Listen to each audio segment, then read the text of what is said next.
What's going on, everybody? I hope you're all well, and welcome back to Dragon Age Origins. Now, as always, this is not a main episode of the Let's Play. This is going to be a Codex lore reading episode. If that's not something you're interested in, then go ahead and click away now. If that is something you're interested in, then it has been a long time since we did a Codex episode, actually, so we have so much to jump into. You see, we have new things in every single slot. The only one that doesn't matter here is controls. So I'll go ahead and get that out of the way now so we don't have to worry about it. That's just enchantments from when we did our blades. Let's dive in and start reading up on some of this lore that we've been collecting.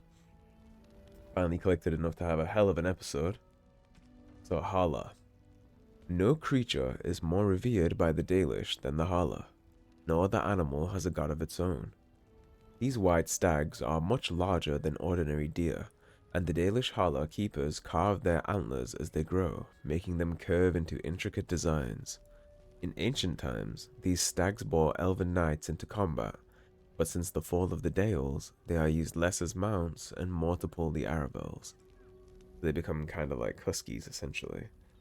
Interesting that they carved the horns when you would suspect that that might be considered cruelty.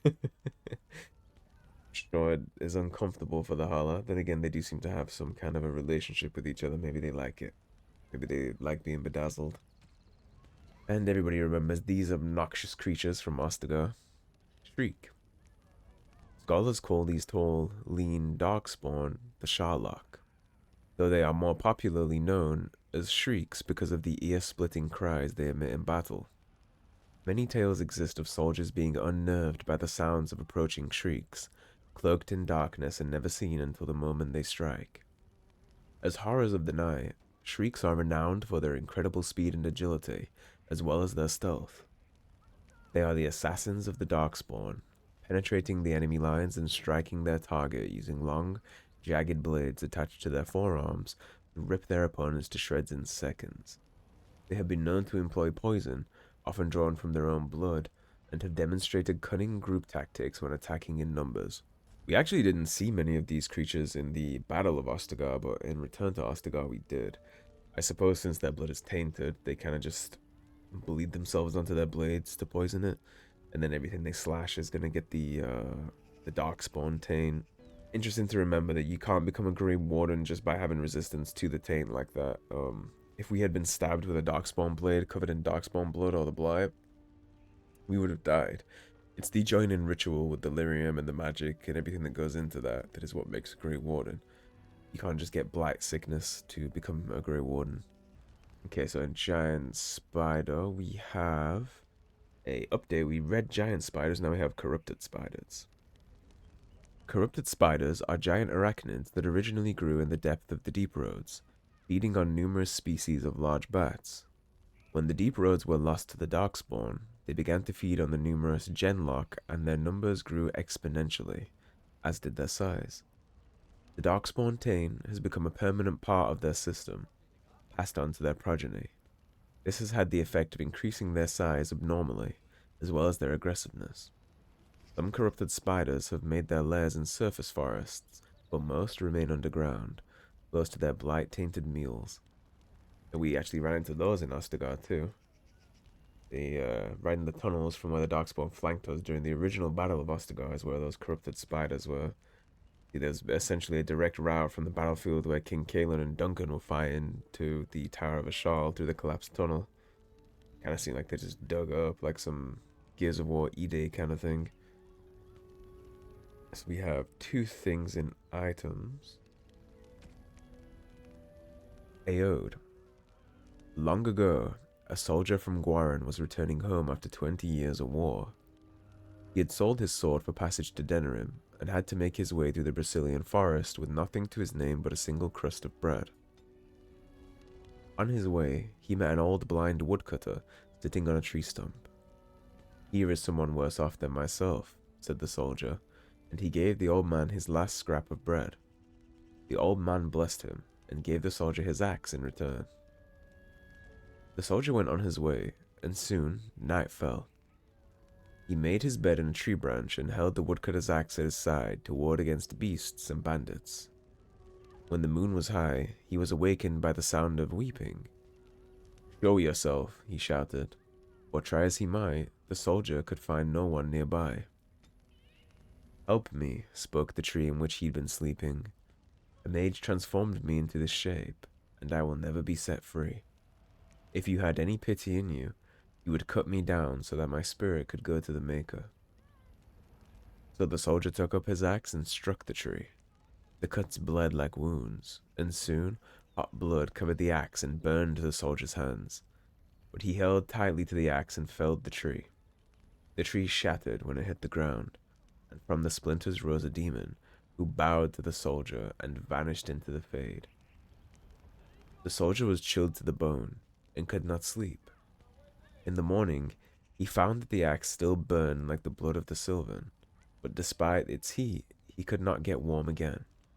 They say he ended his days in Gwaran, cutting wood, for his 7 fireplaces, shivering and cursing the spirits. Interesting. It seems like he did not live a very good life after that encounter either. When I read 7 fireplaces, I thought for a second it was referring to the fireplaces in the Fade that we found, because there was, I believe there was 7 fireplaces lined up, and a rage demon came out of each in the Burning Tower, I think. That's what that reminded me of, but I don't think it's any relation. I think it's just very similar. The Magister's Shield. On the very day that the final stone was set into place in the Grand Cathedral of Olay, Archon Vespasian was assassinated. For 3 days, every Magister Lord of the Imperium lived behind a wall of armored guards. When his successor, Adarius, was finally named Archon, the first enchanter of the Circle of Minrathous presented him with a gift. A silvery, unadorned chain made from pure lyrium. Enchantments had been worked into the links of the chain, so that donning this necklace was like holding up a shield. Blows struck at the wearer glanced harmlessly away. Unfortunately, Hadarius found that the shield did not protect him against poison nearly so well. He was eventually poisoned. That's the Tevinter Imperium for you. We have lots in magic and religion. Okay, let's start chopping away at this. Andruil, goddess of the hunt. Hear me, sons and daughters of the people. I am sister of the moon, mother of hares, lady of the hunt, Andruil. Remember my teachings, remember the Via Tanadal, the way of 3 trees, that I have given you.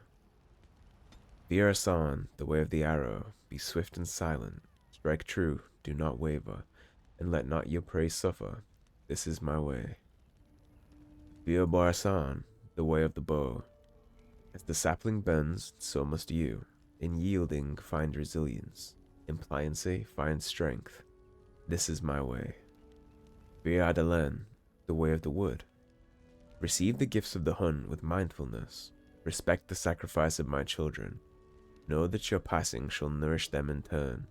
That is my way. Remember the ways of the hunter, and I shall be with you. From the charge of Andruil, goddess of the hunt. Very cool. I mentioned a little last episode how much I like the Elven Pantheon. There's a lot of cool stuff in there. Dirthamen, keeper of secrets. The twins Falandin and Dirthamen are the eldest children of the Elgar'nan, the All-Father, and Mythal the Protector. The brothers were inseparable from the moment of their conception, known for their great love for each other. That is why we often speak of Falandin in one breath and Dirthamen the next, for they cannot bear to be apart, not even in our tales. When the world was young, the gods often walked the earth, and Falandin and Dirthamen were no exception. Both were delighted by the many wonders of our earth. They played with the animals, whispered to the trees, and bathed in the lakes and streams. Their days were filled with bliss, and they did not know sorrow. And then one day, while passing through the forest, Falandin and Dirthamen came across an old and sickly deer resting beneath a tree. "Why do you sit so still, little sister?" asked Falandin. "Play with us," said Dirthamen. "Alas," spoke the deer, "I cannot. I am old, and although I wish to go to my rest, my legs can no longer carry me." Taking pity on the deer, Falandin gathered her up into his arms and carried her to her rest beyond the veil. Dirthamen tried to follow them, but the shifting grey paths beyond the veil would not let him. Separated for the first time from Falandin, Dirthamen wandered aimlessly, till he came across 2 ravens. You are lost, and soon you will fade, the raven named Fear said to Dirthamen. Your brother has abandoned you. He no longer loves you, said the other, named Deceit. I am not lost, and Falandin has not abandoned me, replied Dirthamen. He subdued the ravens and bade them carry him to Falandin. This they did, for they had been defeated and were now bound to Dirthamen's service. When Dirthamen found Falandin, he found also the deer, who once again was light on her feet, for her spirit was released from her weakened body. Both Falandin and Dirthamen rejoiced to see this. Falandin vowed that he would remain to carry all the dead to their place, beyond, just as he did the deer, and Dirthamen stayed with him, for the twins cannot bear to be apart. From the story of Falandin and Dirthamen, as told by Ghilan'nain, keeper of the Aravels clan of the Daily Shelves. That's like the boatkeeper, essentially, in other universes of lore. I thought we were going somewhere with the two ravens, kind of similar to the Norse pantheon, with Odin's ravens, Hugin and Munin. Elgar'nan, god of vengeance. And considering that the Vale God is about to come out, and I do know that one of the elven gods in there is Elgar'nan, this should be an interesting read. Long ago, when time itself was young, the only thing in existence were the sun and the land. The sun, curious about the land, bowed his head close to her body, and Elgar'nan was born in the place where they touched. The sun and the land loved Elgar'nan greatly, for he was beautiful and clever. As a gift to Elgar'nan, the land brought forth great birds and beasts of sky and forest, and all manner of wonderful green things. Elgar'nan loved his mother's gifts, and praised them highly and walked amongst them often. The sun, looking down upon the fruitful land, saw the joy that Elgar'nan took in her works and grew jealous. Out of spite, he shone his face full upon all the creatures the earth had created, and burned them all to ashes. The land cracked and split from bitterness and pain, and cried salt tears for the loss of all she had wrought. The pool of tears cried for the land became the ocean, and the cracks in her body the first rivers and streams. Elgar'nan was furious at what his father had done and vowed vengeance. He lifted himself into the sky and wrestled the sun, determined to defeat him. They fought for an eternity, and eventually the sun grew weak, while Elgar'nan's rage was unabated. Eventually, Elgar'nan threw the sun down from the sky and buried him in a deep abyss created by the land's sorrow. With the sun gone, the world was covered in shadow, and all that remained in the sky were the reminders of Elgar'nan's battle with his father. Drops of the sun's lifeblood, which twinkled and shimmered in the darkness. Could it be stars? From the tale of Elgar'nan and the sun, as told by Ghilan'nain, keeper of the Ferelden clan of the Daily Shelves. Yeah, Elgar'nan is cool, it's a badass. A lot of morality in these kind of tales that we get in the culture and folklore. There's a lot of this in real life too. These like folk tales always have a moral to the story, and there's clearly some things here about vengeance maybe not being the best, and definitely speaks ill of jealousy and pride, which is the reason the sun decided to scorch everything to ashes in here. I really like tales like this. It is a shame that a lot of places in the world have lost their folklore and their traditions. Now, I can sit here and read the ones from this game and talk about how cool they are, but there are ones like this in real life. Wherever you are from, I promise your ancestors had folktales like this. They're just little known and little recited now. Worth looking up wherever you're from. Check your ancestry. It's okay and very good to be proud of where you're from. Let's take time to look at some folklore from wherever you're from, and I promise you'll find something cool. Fen'Harel, the Dread Wolf. There is precious little we know about Fen'Harel, for they say he did not care for our people. Elgar'nan and Mythal created the world as we know it. Andruil taught us the ways of the hunter. Sylaise and June gave us fire and crafting, but Fen'Harel kept to himself, and plotted the betrayal of all the gods. And after the destruction of Arlathan, when the gods could no longer hear our prayers, it is said that Fen'Harel spent centuries in a far corner of the earth, giggling madly and hugging himself in glee. The legends say that before the fall of Arlathan, the gods we know and revere fought an endless war with others of their kind. There is not a Haran among us who remembers these others, Only in dreams do we hear whispered the names of Ghilan'nain and Dirthamen and Anaris, but they are the Forgotten Ones, the god of terror and malice, spite and pestilence. In ancient times, only Fen'Harel could walk without fear among both our gods and the Forgotten Ones, but although he is kin to the gods of the people, the Forgotten Ones knew of his cunning ways and saw him as one of their own, and that is how Fen'Harel tricked them. Our gods saw him as brother, and they trusted him when he said that they must keep to the heavens while he arranged a truce. And the Forgotten Ones trusted him also when he said he would arrange for the defeat of our gods. If only the Forgotten Ones would return to the Abyss for a time. They trusted Fen'Harel, and they were all of them betrayed, and Fen'Harel sealed them away so they could never again walk among the people. From the tale of Fen'Harel's triumph, as told by Gisero, keeper of the Ralafarin clan of the Dalish Elves. So, Fen'Harel is essentially Loki from the Norse pantheon, actual Loki, not Marvel MCU Loki. The real Norse pantheon is much, much cooler. Ghilan'nain, mother of the Halla. They say Ghilan'nain was one of the people, in the days before Arlathan, and the chosen of Andruil the Huntress. She was very beautiful, with hair of snowy white and as graceful as a gazelle.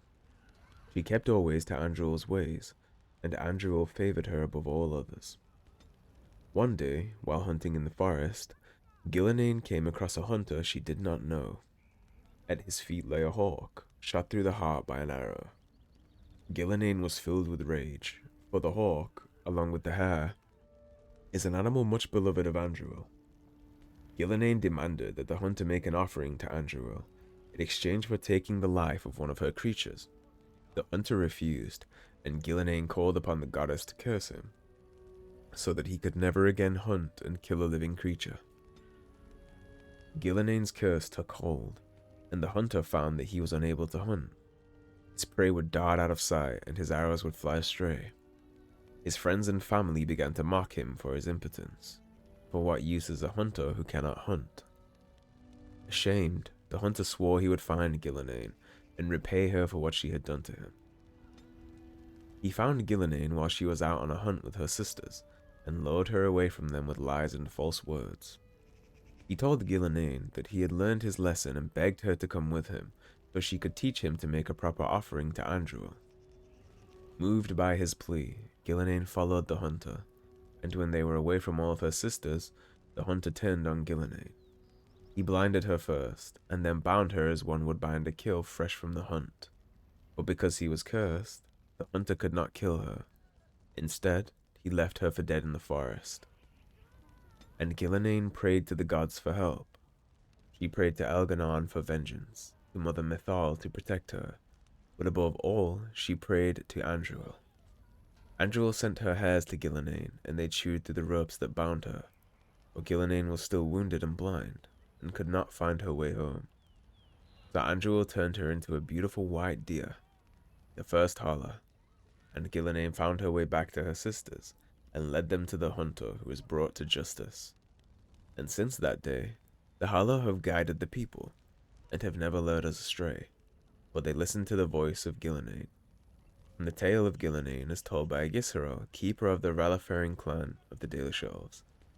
Yeah, and if you remember last episode, we talked to the keeper of the Halla here in this Dalish camp, and they actually don't guide the Halla at all.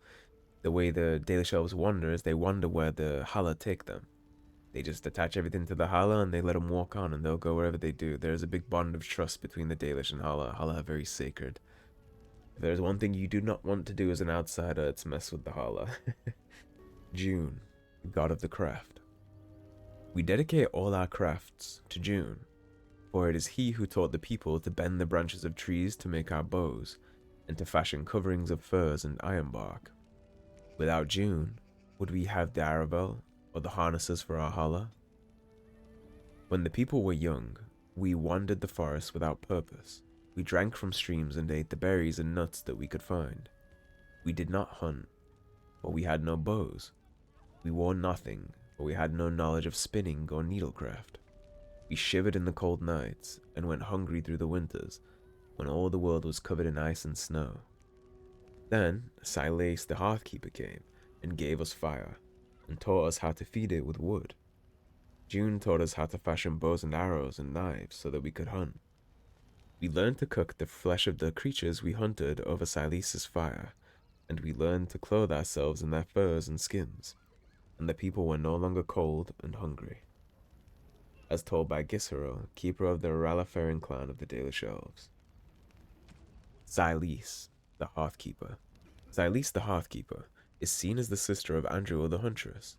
While Andruil loved to run with the creatures of the wild, Sylaise preferred to stay by her home tree, occupying herself with gentle arts and song.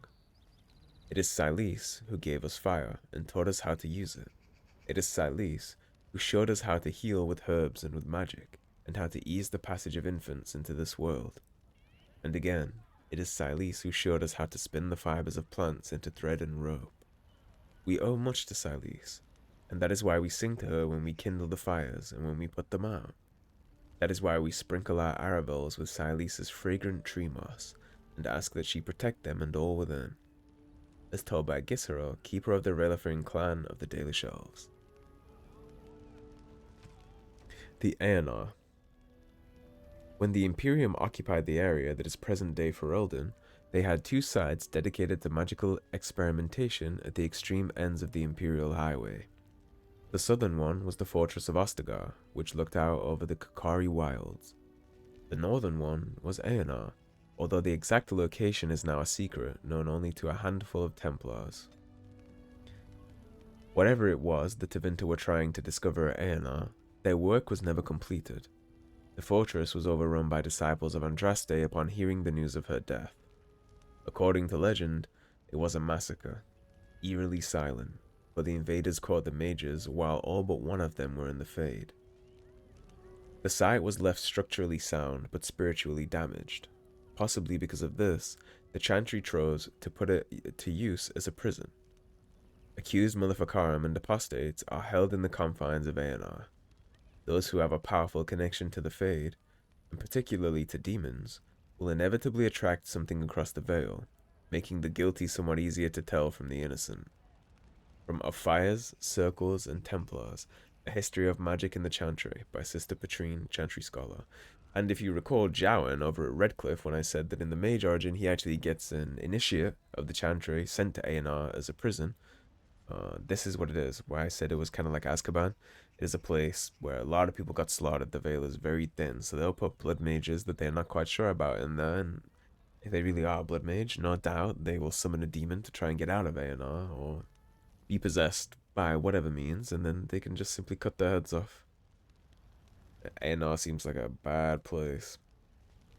It would be cool if Aeonar was in these games at some point. The Chant of Light, Redemption. Many are those who wander in sin, despairing that they are lost forever. But the one who repents, who has faith unshaken by the darkness of the world, and boasts not nor gloats over the misfortunes of the weak, but takes delight in the Maker's law and creations, he shall know the peace of the Maker's benediction. The light shall lead her safely through the paths of this world and into the next. For she who trusts in the Maker, fire is her water. As the moth sees the light and goes towards flame, she should see fire and go towards light. The veil holds no uncertainty for her, and she will know no fear of death, for the Maker shall be her beacon and her shield, her foundation and her sword. From Transfigurations 10, one of the little chantry chants there, it's a little prayer. Culture and history. Aravels. The Dalish, who band together in small groups of blood relatives, travel in ornately carved wagons known as Aravel, drawn by large white stags called Halla. The Aravel are a unique sight, beautiful in their swooping curvature, and adorned with broad hoods and bright silken cloths that flap in the wind, often displaying the noble banners that once flew over that family's house. Most humans refer to the Aravel as land ships, for in a strong wind, it can often appear as if the elves travel in long boats with sails high overhead to announce their Aravel, or warn others away. The Halla are unique to the elves, and any but elven handlers consider them ornery and almost impossible to train. To the Dalish, they are noble beasts, superior in breeding to the horse.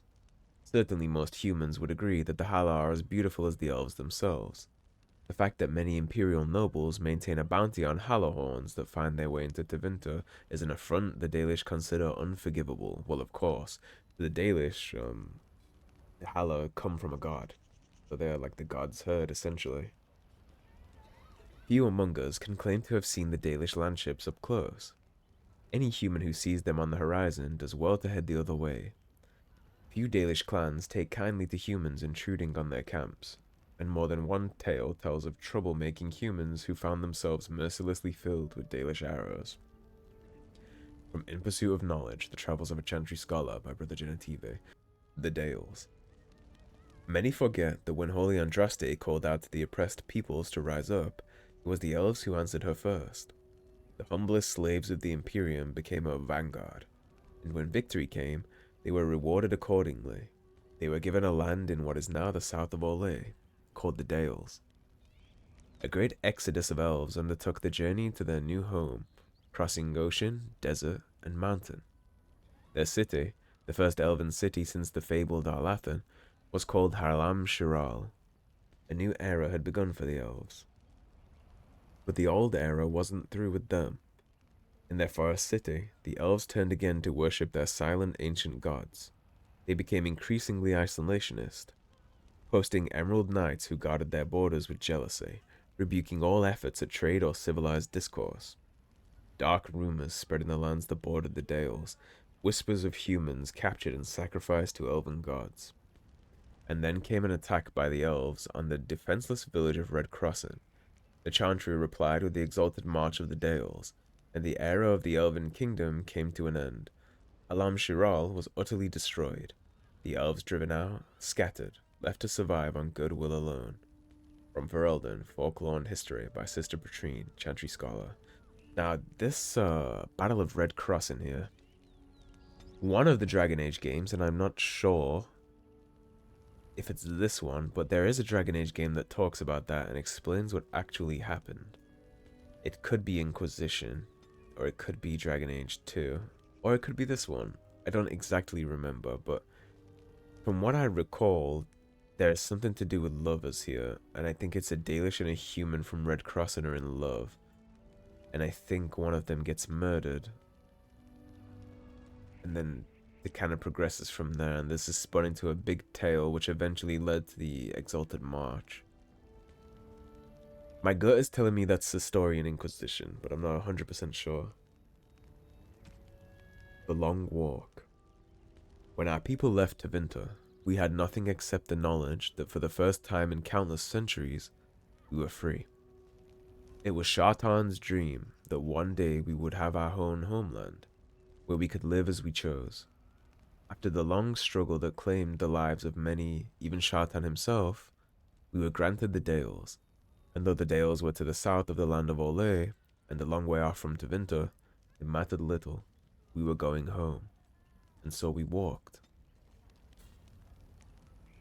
We called our journey the Long Walk, but that was what it was. We walked with what little we had on our backs. Some walked without shoes, for they had none. All families, women with infants, the old and young alike, all of them made their way across the land on foot. And if one of our people could no longer walk, we carried him, or sometimes left him behind. Many perished along the way. Some died of exhaustion, others simply gave up and fell by the wayside. A great number were set upon by human bandits, even though we had few possessions. Along the way, a growing number began to bemoan the decision to leave Tevinter. At least in Tevinter, they said, we had food and water and shelter. What do we have here? Nothing but the open sky and the prospect of the never-ending road ahead. Some turned back toward Tevinter, but most of us continued walking. And the gods rewarded those of us who did not waver by bringing us to the Dales. Our people called the new city Halam Shiral, the end of the journey, and for a time, it was home. As told by Gisarel, keeper of the Ralefarian clan of the Dalish Elves, the Halam Shiral actually means the end of the journey. Vallaslin, blood writing. Vallaslin is actually the tattoos they have on their faces. When the children of our people come of age, they earn the privilege of wearing the Vallaslin, the blood writing. It sets us apart from the Shemlin, and from the elves who have thrown their lot in with them. It reminds us that we will never again surrender our traditions and beliefs. The ritual deserves great reverence. The one who is to gain the Vallaslin must prepare by meditating on the gods and the ways of our people, and by purifying the body and the skin. When the time comes, the keeper of the clan applies the blood writing. This is done in complete silence. Cries of pain are signs of weakness. If one cannot tolerate the pain of blood writing, they are not ready to undertake the responsibilities of an adult. The keeper may stop the ritual if they decide that the one gaining the Vallaslin is not ready.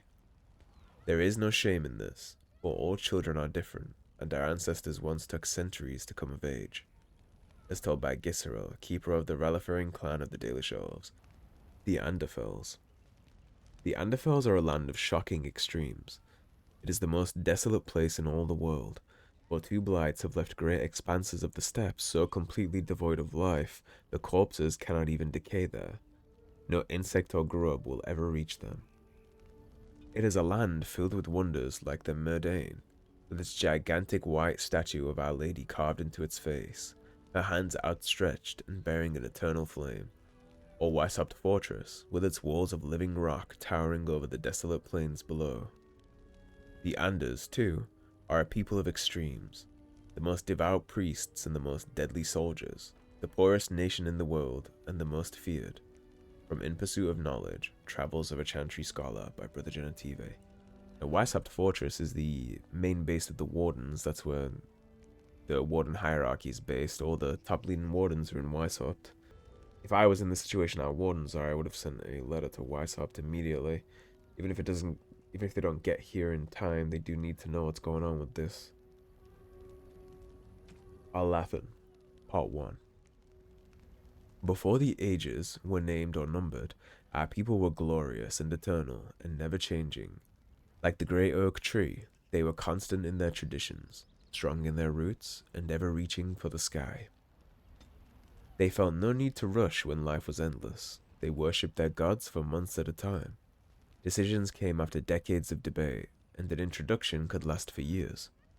From time to time, our ancestors would drift into centuries-long slumber, but this was not death, for we know they wandered the fade in dreams. In those ages, our people called all the land Elgar'nan, which in the old language means place of our people. And at the center of the world stood the great city of Arlathan, a place of knowledge and debate, where the best of the ancient elves would go to trade knowledge, greet old friends, and settle disputes that had gone on for millennia. But while our ancestors were caught up in the forever cycle of ages, drifting through life at what we today would consider an intolerable pace, the world outside the lush forests and ancient trees was changing. The humans first arrived from Parvolan to the north, called Shemlin or Quicklings by the ancients. The humans were pitiful creatures whose lives blinked by in an instant. When they first met the elves, the humans were brash and warlike, quick to anger and quicker to fight, with no patience for the unhurried peace of elven diplomacy. But Parvolan is now actually the Qunari homeworld, and it says that humans, which is Shemlin, came from Parvolan. Parvolan is now very much owned by the Qunari, and nobody is really welcome there but them. But the humans brought worse things than war with them. Our ancestors proved susceptible to human diseases, and for the first time in history, elves died of natural causes. What's more, those elves who spent time bartering and negotiating with humans found themselves aging, tainted by the humans' brash and impatient lives.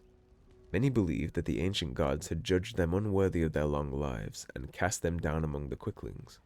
Our ancestors came to look upon the humans as parasites, which I understand is similar to the way the humans see our people in the cities. The ancient elves immediately moved to close Elgar'nan off from the humans, for fear that this quickening effect would crumble the civilization. The fall of Arlathan, as told by Ghilan'nain, keeper of the Ralafaring clan of the Dalish Elves. Denerim. When anyone in Ferelden speaks of going to the city, they inevitably mean Denerim.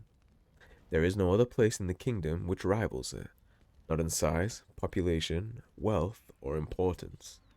It is the seat of the Theran family, the capital of Ferelden, the largest seaport, and, by ancient tradition, the meeting place of the Landsmeet. As well, Denerim was the birthplace of Andraste, One of them, anyway, as several other sides claim to have been the Prophet's early home, including Jada and Olay. The Chantry takes no stance on which side's claim is valid, but it is well known that Andraste was Ferelden by birth. When visiting the pilgrimage site in Denerim, it is inadvisable to mention Jada at all. Yeah, I believe Andraste was born, most likely in Denerim.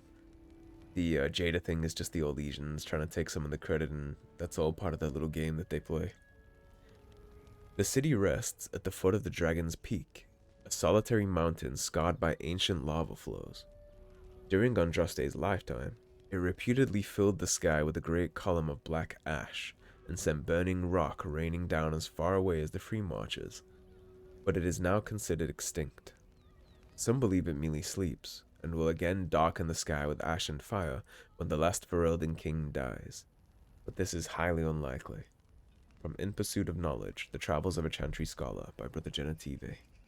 Brother Genitivi has traveled almost the entirety of Thedas, it seems. He has information and writings on every location ever. We have Nevarra. Now, Nevarra is actually where one of your Dragon Age Inquisition companions, Cassandra, comes from, or also the Seeker in Dragon Age 2. The fourth time I attempted to cross the border into Nevarra from Olay and was turned back by Chevaliers, I decided to take the more roundabout path, a ship back to Ferelden, and then another to Nevarra. The outcome was more than worth the trouble. The whole country is filled with artistry, from the statues of heroes that littered the streets in even the meanest villages, to the glittering golden College of Magi in Cumberland. Perhaps nowhere is more astonishing than the vast necropolis outside Nevarra city. Unlike most other followers of Andraste, the Nevarrans do not burn their dead. Instead, they carefully preserve the bodies and seal them in elaborate tombs.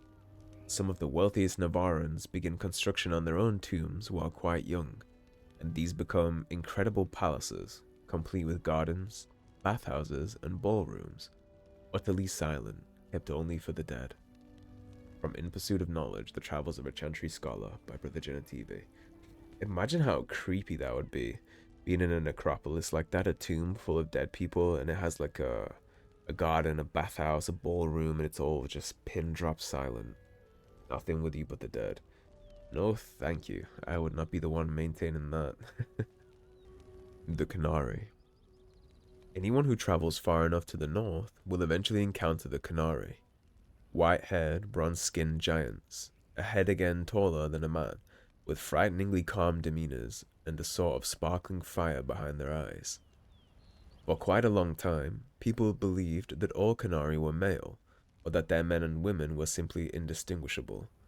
It was not until the Blessed Age that diplomats from Rivain were allowed, however briefly, to visit Parvalin, and there they discovered that Qunari females do exist in abundance, and are quite easily recognized. The Rivaini say that Qunari have a certain kindness to them, or at least a conspicuous lack of cruelty, although I do not observe the creatures closely enough to evaluate their character. From In Pursuit of Knowledge, The Travels of a Chantry Scholar by Brother Genitivi. That does not give us much information on the Qunari, except to point out that the Qunari females don't really leave Parvalin, they stay at home while the men go out to fight, and that apparently they're very kind. Like I said when we were reading the other codex, it did say that humans come from Parvalin, but somewhere along the line, Parvalin fell into the Qunari hands and became their homeland. Perhaps that's why the humans came to Thedas in the first place. Perhaps they came here running from the Qunari, who took Parvalin from them. Maybe that's why they were so interested in warring and taking pieces of Elgar'nan for themselves, because they had nowhere else to go. Rivain. Nowhere in my travels, not in the heart of the Imperium nor the streets of Orzammar, have I felt so much an outsider as in Rivain. The chant of lie never truly reached the ears of these people. The years they spent under the thumb of the Qunari left most of the country's zealous followers of the Qun. But resistance to the chant goes deeper than the Qunari war. The Rivaini refuse to be parted from their seers, wise women who are in fact hedge mages, communicating with spirits and actually allowing themselves to become possessed. The Chantry prohibition against such magical practices violates millennia of local tradition. From In Pursuit of Knowledge, The Travels of a Chantry Scholar by Brother Genitivi. Rivain is where Isabella, who taught us how to be a duelist, is from. That's the lady in the bar fighting the three dudes. Geography of Thedas. Thedas is bounded to the east by the Amaranthine Ocean, to the west by Tirashan Forest and the Hunterthorn Mountains, to the south by the snowy waste that lie beyond the Orkney Mountains, and to the north by Donark Forest. The word Thedas is Tevinter in origin, originally used to refer to lands that bordered the Imperium. As the Imperium lost its stranglehold on conquered nations, more and more lands became Thedas, until finally people applied the name to the entire continent. The northern part of Thedas is divided amongst the Anderfels, the Tevinter Imperium, Antiva, and Rivain, with the islands held by the Qunari just off the coast. Central Thedas consists of the Free Marches, Nevarra, and Olay, with Ferelden to the south. What lies beyond the snowy wastes is a mystery. The freezing temperatures and barren land have kept even the most intrepid cartographers at bay. Similarly, the western reaches of the Anderfels have never been fully explored, even by the Anders themselves. We do not know if the dry steppes are shadowed by mountains, or if they extend all the way to a nameless sea. There must be other lands, continents or islands, perhaps across the Amaranthine or north of Parvalin, or the Qunari arrived in Thedas from somewhere. But beyond that deduction, we know nothing. From In Pursuit of Knowledge, The Travels of a Chantry Scholar by Brother Genitivi. So just based on reading that little section alone, I do believe what I just said is true, that the Qunari probably invaded Parvalin at some point, which led the humans at the time to come and invade Elgar'nan to kind of have a place to live. Because, I mean, when you look at Sten, now imagine a million of those invading an island, and good luck with that. The Qunari are nothing to play with. Brother Ferdinand Genitivi. As it is the duty of all true sons of the Chantry to make the chant heard from every corner of the world, I made it my mission to find as many corners of the world as possible. The Maker can hardly expect us to do one without the other. Excerpt from In Pursuit of Knowledge, The Travels of a Chantry Scholar by Brother Genitivi. Brother Genitivi is one of the Chantry's most well-known scholars, primarily on the basis of the stories he has published, which many of his contemporaries dismiss as fanciful, of his travels across the length and breadth of Thedas. So Brother Genitivi's first name is actually Ferdinand. I didn't expect that. Keeper Zathrian. Even with all our magic and skill, we only delay the inevitable. It is said the elves lived in Ferelden long before any others set foot there, and though most of their knowledge has been lost, it falls to the keeper of each clan to preserve what they have. Zathrian is an old, severe elf with little love for outsiders, but his clan is facing a more trying enemy than most. Witherfang. Witherfang is, according to Keeper Zathrian, a wolf. He is no ordinary wolf, however.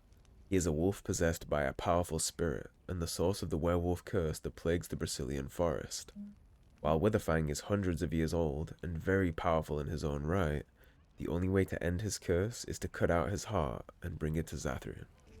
The Legend of Calenhad, Chapter 3. Calenhad's legend tells that Lady Shayna harbored a love for her king that went beyond friendship, a love that she had kept secret out of her sense of duty and honor. When offered a love potion by a witch in disguise, a witch who would later turn out to be the vengeance-seeking sister of All Simeon, Lady Shayna gave in to temptation. She used the potion on Calenhad, but Queen Moraine discovered the two of them together that night, and, broken-hearted, fled Denerim to return to her father. She told Mirrodin everything, and he angrily threatened to revoke his support of Calenhad and begin anew the civil war. It is said that Lady Shayna felt remorseful at her manipulation of her best friend's heart, and confessed her use of forbidden magic to the court. Although her life was forfeit, Calenhad forgave Lady Shayna for what she had done, and refused to have her executed. Mirrodin furiously roused the other Alls against Calenhad and Lady Shayna, and it was not long before Ferelden stood on the brink of civil war once again. Against Calenhad's orders, Lady Shayna went alone to Marin to plead for peace and plead her case, only to be found out by Mirrodin and slain. Angered but also saddened, Calenhad challenged Mirrodin to an honor duel. A fight neither of them wanted, but both knew was necessary, and Mirrodin was slain. The death of the king's greatest ally, an important All, was too much for the young kingdom to bear. The other Arls would not back down in their claims against Calenhad. The threat of civil war rose once again. Calenhad went to his wife one last time then, although none know what he said to her, and then he simply vanished. He left with Marin a proclamation abdicating his throne in favor of the son his queen carried in her belly, who eventually ascended to the throne as King Wayland I, the king credited with establishing the Therin dynasty lasting to this day. Calenhad would never reappear. The legend of Calenhad himself only grew over time, as stories and sightings multiplied, even long after the point when Calenhad could possibly still be alive. Some say he disappeared into the Qunari wilds, or went to live with dwarves, or even became a monk in a reclusive chantry order. The chantry named Calenhad one of the Anointed in 788 Storm. Calenhad's sword, Nemetos, was left with Marin and became a symbol of Ferelden kingship over the next century. Rumors of its magical powers grew, and when it was lost in the ambush that killed King Venedrin in 824 Blessed, it was seen as a great blow to the Therin line. Several false swords have appeared since that time, but never has the true sword resurfaced. The Legend of Calenhad by Brother Heron, Chantry Scribe, 810 Blessed. The History of the Chantry, Chapter 4. The crowds present at the death of Andraste were right to feel despair.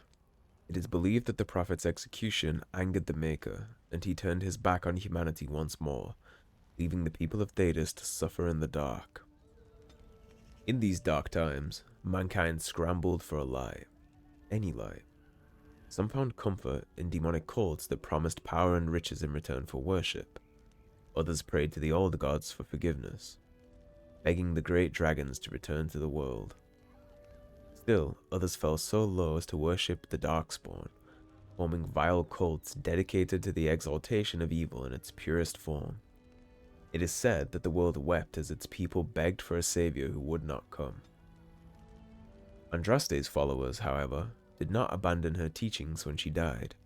The cult of Andraste rescued her sacred ashes from the courtyard in Minrathous after her execution, stealing them away to a secret temple. The location of that temple has long been lost, but the ashes of Andraste served as a symbol of the enduring nature of the faith in the Maker, that humanity could earn the Maker's forgiveness despite its grievous insult to him. With time, the cult of Andraste spread and grew, and the Chant of Light took form. Sing this chant in the four corners of Thedas, it was said, and the world would gain the Maker's attention at last. As the Chant of Light spread, the cult of Andraste became known as the Andrastian Chantry. Those who converted to the Chantry's beliefs found it their mission to spread Andraste's word. There were many converts, including powerful people in the Imperium and in the city-states of what is now Olay.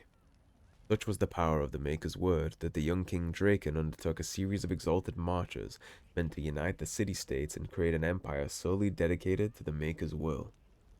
The Orlesian Empire became the seat of the Chantry's power, the Grand Cathedral in Val Rayo the source of the movement that birthed the organized Chantry as we know it today. Draken, by then Emperor Draken I, created the Circle of Magi, the Order of Templars, and the Holy Office of the Divine.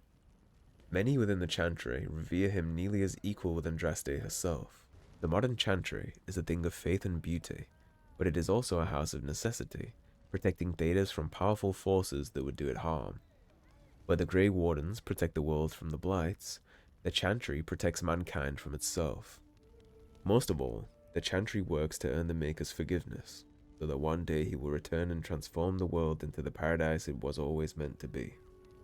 From the Tales of Destruction of Thedas by Brother Genitivi, Chantry Scholar. Now, it's not simply Draken that is responsible for the creation of the circles. We have read the codexes in prior episodes about how the mages are actually the ones that wanted the Circle of Magi, and they actually negotiated for it whilst holding up in the loft when they snuffed the flames of the Chantry. So it's not simply Draken that's responsible for that. The Tale of Illirin. In the days after the rising of Zazekel, the Dark Ones covered every corner of the land. The Archdemon drove all the nations of its world. The Archdemon drove all the nations of the world before him, Shemlin and Elven alike. In the far north, where the hills wander the plains, and the earth is eternally baked beneath the uncaring sun, the lands which the Shemlin call Anderfels, a clan of our people lived, struggling to survive the blight. Illirin was their keeper, a hunter in his younger days, crafty as any wolf. He led his people always just ahead of the Darkspawn who chased them, but the old hunter knew that even Halla cannot run forever. They must turn and fight, or be run down. At the foot of the Murdain, the Darkspawn cornered Illirin's clan.